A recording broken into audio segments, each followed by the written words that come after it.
What is up, bodyweight exercise fans? In today's video, I'll be sharing with you a very simple method on how to train pain and injury-free as an over 30, 40, and 50 calisthenics trainee. Check it out.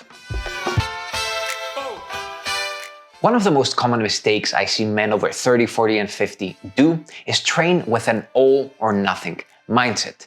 Now, this might have worked when you were in your 20s, but as you grow older, it's important to realize that it's not a sustainable way to train anymore. The best way I found to fix this problem is the 50-80-100 method, which is a very simple way that teaches you how to scale intensity safely across sets while still building muscle and making progress in the long run. So, assuming you've already gotten a proper warm-up in, like my recommended calisthenics routine, here's how to progress with the rest of your workout. During your first round, you want to think of your body as an old 3-gear stick shift car during a cold winter morning. So your warm-up routine is more like getting the engine started in the driveway, but next you have to realize that just as you can't start your car in 3rd gear, you don't want to start your first set going all in. Rather, you want to take it easy and drive slowly as you shift gears up gradually. In other words, always go easy on yourself during the first round and aim for about half the reps you feel you can do at this point. For example, if you start a push-up set and you feel that you can do about 15 reps, go for 7 or 8. Or if you're doing a pull-up set and you feel that you can do about 12 reps, go for 5 to 6 reps.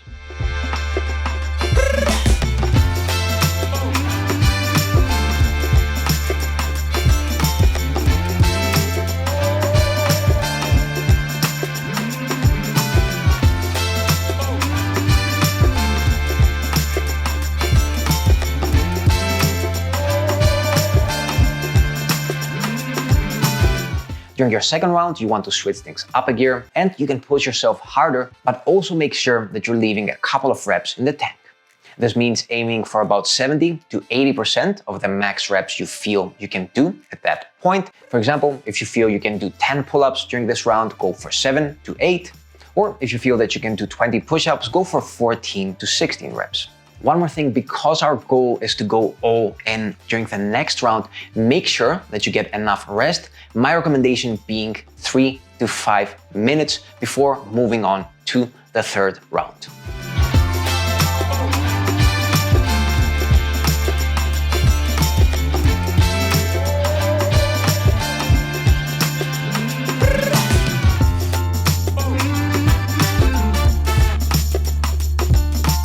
Alright, so by round 3, your engine or your body should feel all fired up and ready for maximum performance. This means getting your best reps in with perfect form, or training, as I like to say, until technical failure. Again, technical failure means training as hard as possible, but not over the point that you start to sacrifice technique for more reps. Of course, it's okay to maybe reflexively bounce a little bit at the bottom of your last push-up or swing a bit your hips, during that last pull-up, but that's as far as you want to go. Now, if you're new to this training approach, it's normal to feel like you're not getting enough done in the beginning. It's normal to feel like maybe you're not pushing yourself hard enough. This is just the old mindset kicking in here. Keep that in mind. Keep in mind the big picture. That is important. What we're doing is we are creating a more sustainable training approach that leads to more quality training volume in the long run. That first round, even though it feels more like a warm-up round, it's still creating neuromuscular adaptations. The same goes for the second round, and you are still getting enough high intensity from that 3rd round.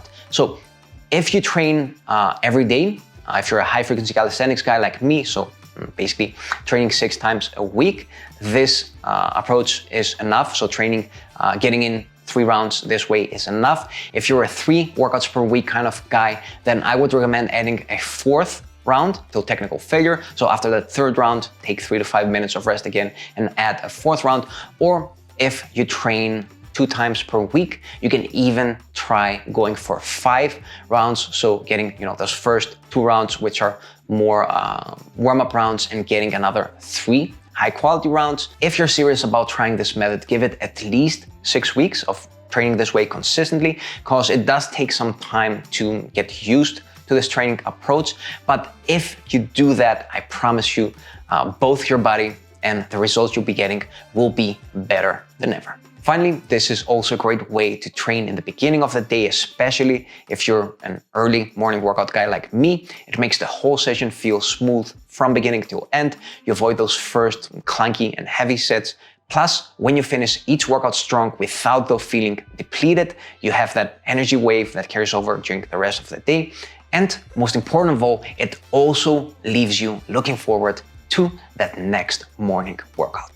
That was all for today. Again, if you're a guy over 30, 40, and 50 and you're into calisthenics, make sure that you join our free Over 30 Calisthenics community. We have all kinds of free material there, other like-minded people like you. It's a really cool place that keeps on growing. There's a link for that in the top pinned comment below. If you have any other questions about today's video, anything I neglected mentioning, leave them below as well.